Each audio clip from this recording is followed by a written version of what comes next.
Welcome to the Hornets Hivecast, the official podcast of your Charlotte Hornets. Here's your host, Sam Farber.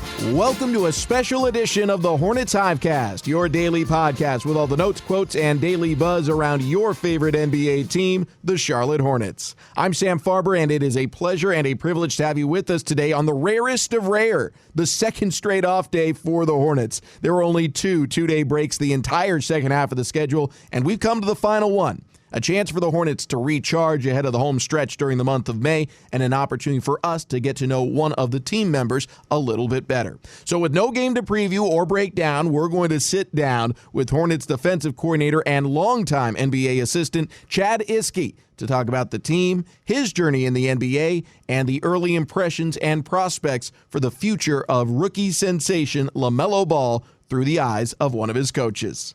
Without further ado, we welcome in Hornets assistant coach Chad Iske to the Hornets Hivecast. Coach, thanks so much for taking the time with us today.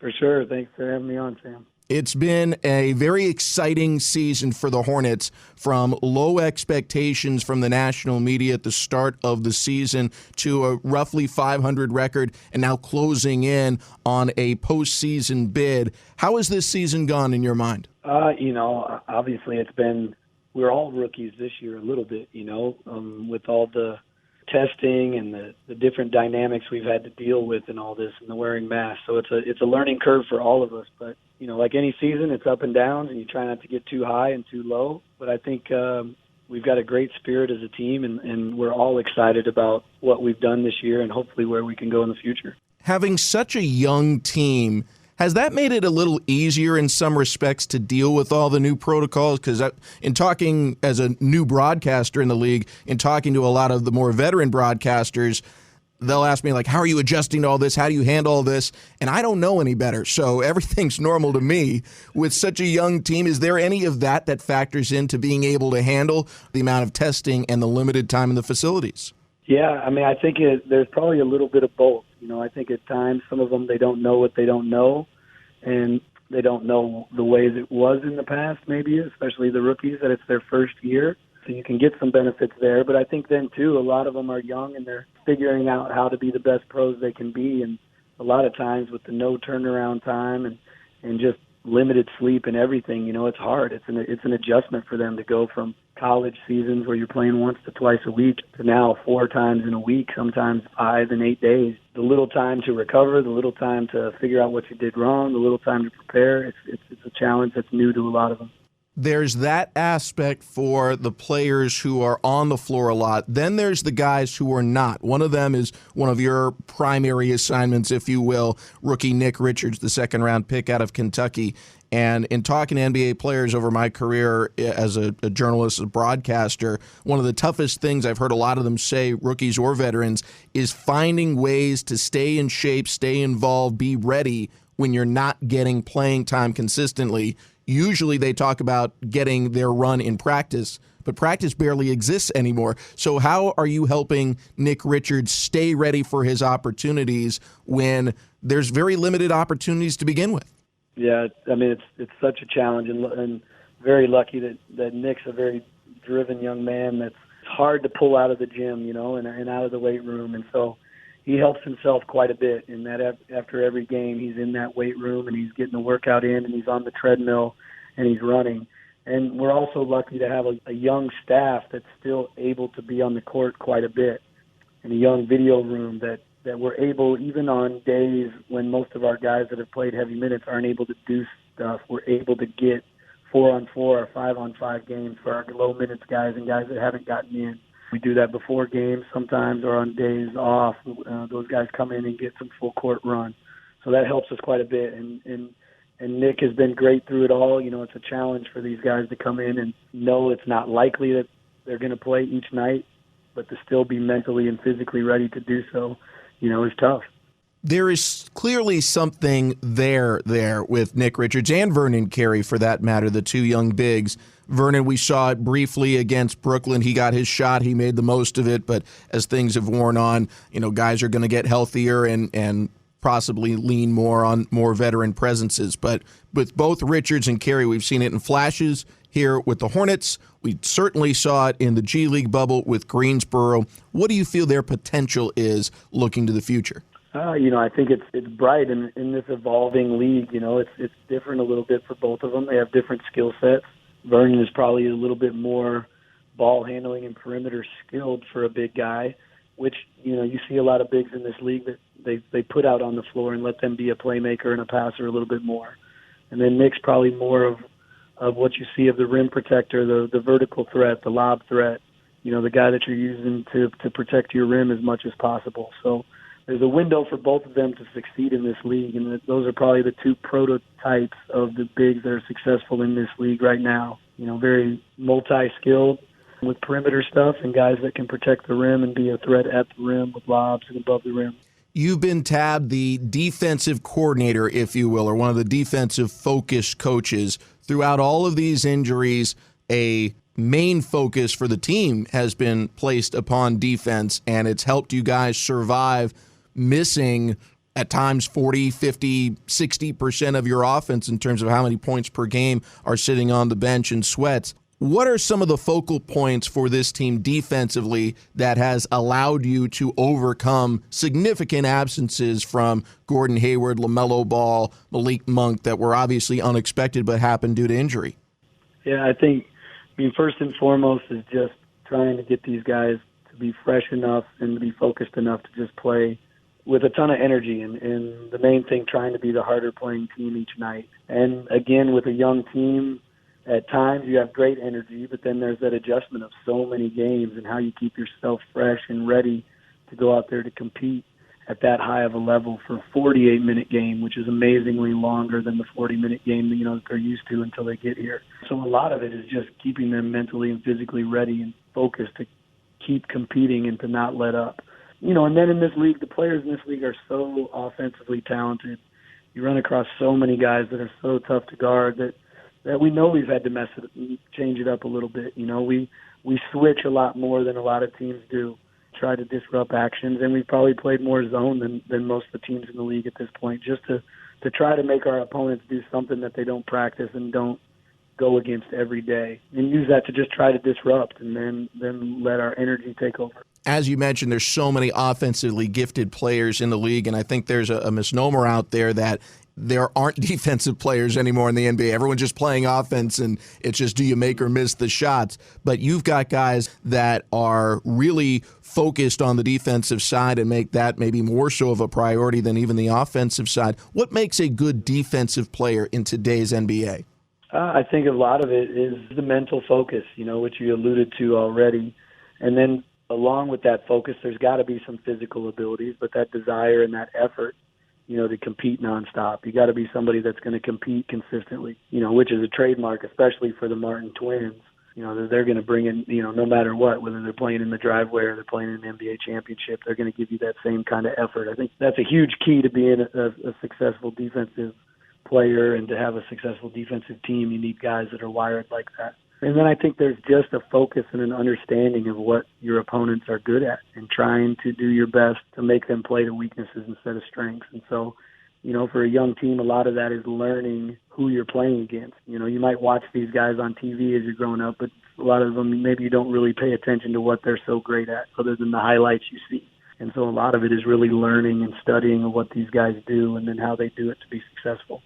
For fans and for people covering the team, oftentimes it's a results-based kind of perception. Team wins, they must have done well. Team loses, they must not. There was a recent 2-game stretch where you won both games, Cleveland and Boston, where, at least on the offensive side, first game you shot terribly. Second game you shot near perfectly. Both ended up being wins, but the Boston one felt so much better, at least the way the reaction was from fans. But when I'm watching the game, it seemed like the team really played well in both games. It's just one you happened to shoot well and the other you didn't. When you're looking back at the team defensively, do you focus more on how they're playing rather than the result? Because as you mentioned, so many talented offensive players, some guys are just going to make really difficult shots, but the point is to make them take them in the first place. For sure. Yeah, it's, at times you got to catch yourself. It's always easier said than done. It's very easy to look at that scoreboard sometimes and think, oh, guys are screwing up because you're down, and vice versa. But I think it's something we've tried to focus on all the time of what kind of shots do we want to give up, what do we want to take away, and what do we want to allow. And I think other than looking at that scoreboard, as we look at stuff and, at times we chart during the game how many layups, a team has shot or made through it all, instead of just looking at that scoreboard, you're looking at, are these the shots we're wanting to give up going into the game? Was this our game plan? Was it not?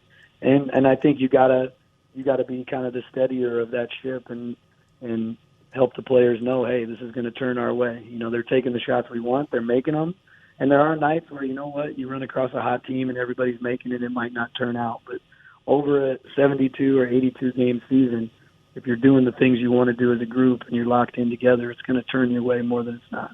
Well, later in the show, we're going to talk to you about LaMelo Ball, your early impressions and future projection for the Hornets Rookie of the Year candidate. But coming up next, we'll get to know Hornets assistant Chad Iske a little better, particularly his journey through the pro ranks and the pandemic. That's next here on the Hornets Hivecast. Cody Zeller knows how to finish an assist. Now you can be a part of one of his biggest plays of the season. Socks are the most under-donated item for those in need, and the Cody Zeller Sock Drive presented by Hanes is ready to attack that problem. You can help make socks a priority by donating 1 pack of new socks or $5 to the Cody Zeller Sock Drive, and all donations will be matched by Hanes and will benefit Roof Above. Head to Hornets.com and search Cody Zeller Sock Drive for more information. We're going to talk more about this current team in a moment and about your work with LaMelo Ball as well. But right now I want to talk a little bit about you and your journey through the game and this last year, because it's been a challenging one for a lot of people. For you personally, I try and look for the silver linings in everything, and I know one of the silver linings of the last year was more family time with your wife and your 2 daughters. What's it been like getting that, such a rarity when you're working in a business like the NBA where it's 24/7, 365 seemingly? I mean, it's incredible. It's something I haven't experienced, at least not as somebody with a wife and with kids. I got into the NBA when I was 23 and had lots of, single years in the NBA working where I could be at work night and day and not have to worry about what I was missing, And ever since I got married and had kids, I've been employed the whole time, luckily. And you never get that time at home, and even in your normal summers, it's, yeah, okay, now you're on more of a normal schedule. You're still going to the office a lot of the days during the week and for a few hours, and you get more time at home. But, on the positive side of having that 6 to 8 months of where you're home every day, and, I get to get on Zooms with the kids as they do their school stuff, and you get to ride bikes with them every day and go with them wherever they go and do whatever they do. That's something I've never had the privilege or been lucky enough to have, and to still be employed while doing it is something that's pretty rare. Over the last 3 years, you've had some stability here being in Charlotte, but prior to that, there was a 6-year stretch where I think you moved 4 times, and all the while you're starting your family, your kids are being born, you're newly married into having children. What is the key to traversing that, knowing you've had several moves now and that there's a lot of quick changes for everyone else in your life as well? No, I mean, it's plain and simple, you have to have an incredible partner, right? And my wife, Lauren, is, easily the better half, and she's been an incredible partner through it all. Like, you can't exist in the coach's world with moves. And like I said, I went from Denver to Philly to Sacramento to D.C., either moving every year or every other year, and then finishing up here in Charlotte, which was a nice short one compared to the others. But you can't handle all that, even just a couple, without having a great partner that is willing to go on this journey with you and has to take on so much of the brunt of the work yourself, because you move and you hit the ground running with a new team where you got to be at work, and to get a house up and running and to take care of kids and the family, like, it just you have to have a great partner, and I'm very lucky to say that I do. Something we have in common, and my wife is also named Lauren, so even more in common. That's great. I've heard that you, over the course of the pandemic, have become a Disney Plus expert. I think a lot of us have. Oh, yeah. What is the movie you know by heart now? Man, well, I think the Frozen and Frozen 2 for sure. Having 2 little girls, that both that was on repeat over and over and over. I think I already had Moana down, but definitely as Frozen 2 came out, and so all of those. But it's not just them. There's plenty of time to hit some Marvel and some Star Wars for my little from back in my day on there too. You can find anything you want on that Disney Plus, I swear. You certainly can. We're all going into the unknown now with the kids' ability to handle Disney Plus. In terms of your career and your start, you went to Kansas when Roy Williams was the coach there, but as I've heard it, it wasn't stalking Roy or working as a student manager that got you into the coaching world. It was volunteering at a middle school and a chance meeting with your grandmother and a banker. Can you tell us how you got started in working in basketball coaching? Yeah, so obviously basketball had been a big part of my life growing up, and I was actually working at the golf course at the University of Kansas and was a sports management major. And in one of my classes in the wintertime, which was kind of a sports focused class, they said there was a brand new private school opening up that had 7th and 8th grade, and it was eventually going to become a high school, and they were looking for basketball coaches. It was a really academic place, but they wanted to have one sport a season in basketball. And so, it'd been something I'd always thought about and thought would be fun to pursue, and one of my roommates had done a little bit. And so I basically called and got an interview set up for the both of us together, kind of as a tandem, and it worked out that the headmaster there liked us and how we presented, and we took over there. And so my last couple of years there at the University of Kansas, we did that, and I had so much fun doing it. We started going to high school games and raised a little money and started our own kind of AAU summer thing and traveled around the Midwest with kind of then high school sophomores and juniors that mostly ended up to be JUCOs or D2 players. But, it was just kind of like all of a sudden as a college kid, as soon as I started doing that, I wasn't worried about where I was going on the weekend or what bars you might hit up. It was just like, I'm going to get these kids. We got practice, we got games. And then from there, after doing that, my grandmother had a banker that the lady had done some investment banking for at the time was Pete Babcock, who back then when she had worked for him had worked for the Denver Nuggets. Now he was with the Atlanta Hawks. But I got lucky to have a phone call with him that led to a phone conversation with the Denver Nuggets, and which was where I had gone to high school and my family lived, and I was able to get an internship to start there back in '99. And you get your foot in the door and end up in the video room, which is a commonality you have with head coach James Borrego. What is it about the film room that helps sift out good NBA coaches? I tell most people that it's like I went to get a graduate degree in basketball in reality, right? Like Dan Issel was the head coach there when I started, in the history, people that know basketball, the history of him as a player. And John Lucas was on that staff, and the history of him as a player. And then Jeff Bizdelic, who was a long time coach under Pat Riley, had been through a ton. And the great John McLeod was one of his assistants.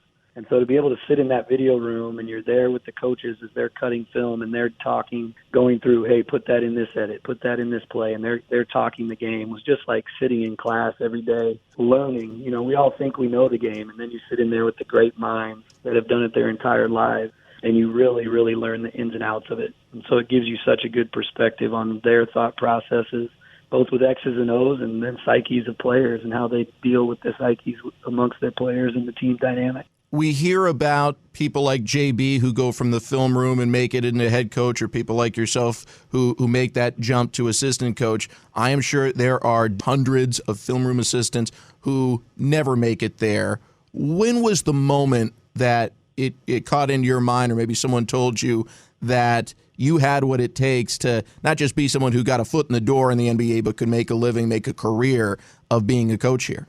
Yeah, well, I think, there was a lot of my first few years in Denver, and I was lucky to be there for 14 seasons. There was a lot of change. We was up and down, and we weren't a playoff team. And then, Carmelo Anthony got drafted. And in the middle of one of the second season of Carmelo, and we had added a bunch of other good players and made the playoffs the year before George Karl took over.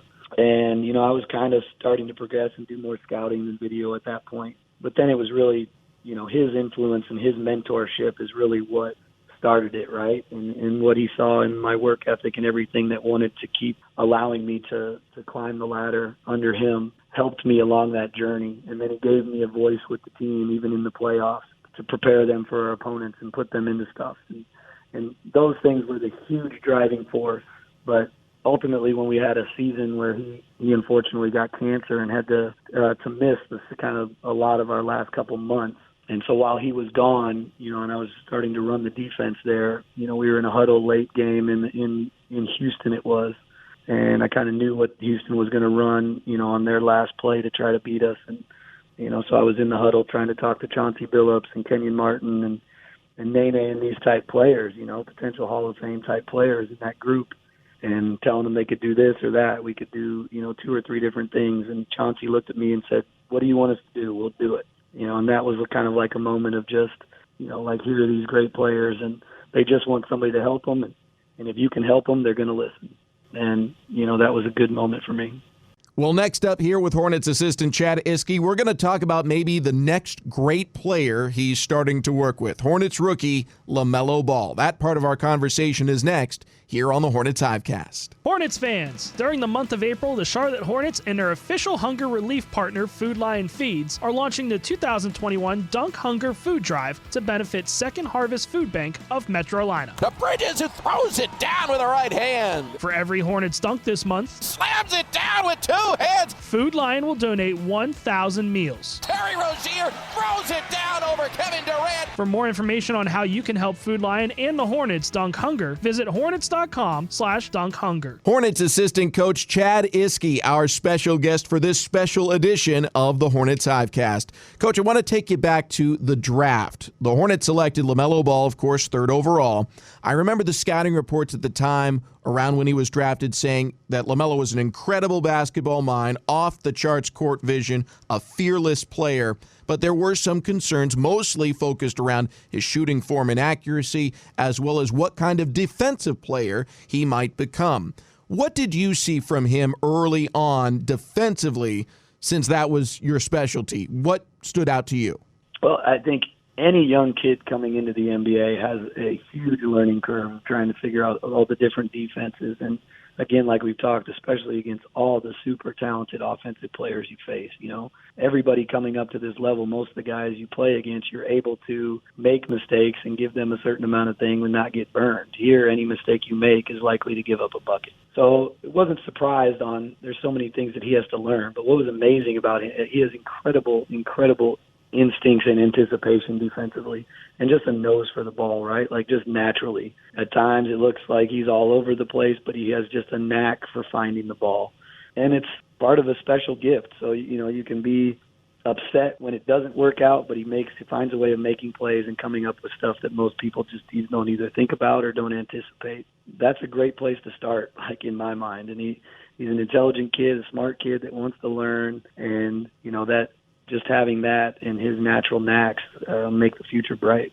Yeah, from day one, it was perfectly evident his instincts, his risk-taking ability out there to just make plays happen and keep possessions going, gain extra possessions through steals. He was top 10 in steals per game in his rookie season. In terms of on-the-ball defending, where do you think his ceiling is? How good can he be?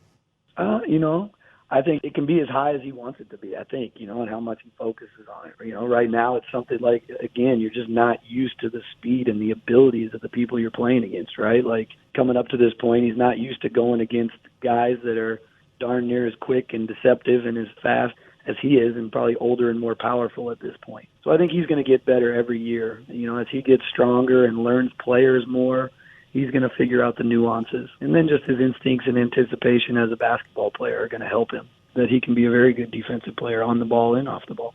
In your career, you've worked with Hall of Famers like Carmelo Anthony and Allen Iverson, and multiple-time All-Stars like DeMarcus Cousins, Bradley Beal, John Wall, Kemba Walker. Is there a trait about them that you see in LaMelo Ball? Yeah, I think just incredible confidence, right? Like, he's got a great spirit and a confidence in himself that's just true, right, and real. It's not for the crowd or for social media or anything else. Like, he can miss 10 straight shots and he has no hesitation shooting the 11th because he's unflappable, right? He knows the next one's going in. He can throw a pass away and he knows he's going to complete the same crazy tough pass that most people don't see. He's going to throw it again the next time knowing he's going to complete it. And that, you can't be great at this level at all or in this league if you don't have that belief in yourself. Chad, last one before we let you go. Greg Popovich, obviously one of the greatest ever to do it in the NBA, but I know I've heard him reference in the past, and others say it as well, one of the best breaks he ever got was basically his first or second year as a head coach. Tim Duncan falls in his lap as the lottery pick that grew with him and thrived under him and was willing to be coached by him, and they had this great run which continues to today even after Tim is retired. Do you have any inkling that maybe LaMelo Ball is for JB and this coaching staff what Tim Duncan was for Greg Popovich, the lottery pick that somewhat unexpectedly falls in your lap and has a chance to grow under all of you? That is definitely the hope. And the things, we've talked about show it, and, I can't emphasize enough that his spirit and his energy day after day after day is a huge gift. And Duncan had his qualities, which helped build that culture along with Popovich to make it what it was and for it to be able to sustain. And obviously Melo's talents are very high level and he has some gifts, but his energy and spirit as a guy and how he makes everybody around him happier and better on a day-to-day basis is the thing that I'm extremely excited about. And that, along with the additions of adding good players around him like Gordon and the growth of Miles and PJ and Devontae and Terry and these guys, will help him become a better player. But his spirit and coming in as a leader, as just of our energy and spirit from the very beginning is probably as big a thing as anything else. Coach Chad Iske, thank you so much for your time, for your perspective. Best of luck the rest of the way this season. Thank you, Sam. Appreciate it. And thanks to all of you as well for tuning in to a special edition of the Hornets Hivecast. Tomorrow we'll be back into game preview mode and Rob Longo will be in to host. Till next time, for everyone here on the HHC, I'm Sam Farber saying it's been a pleasure and a privilege having you with us on the Hornets Hivecast. And in the words of LaMelo Ball, thank y'all. Have a good day. Wear your mask. Thanks for listening to the Hornets Hivecast. For more coverage, visit Hornets.com.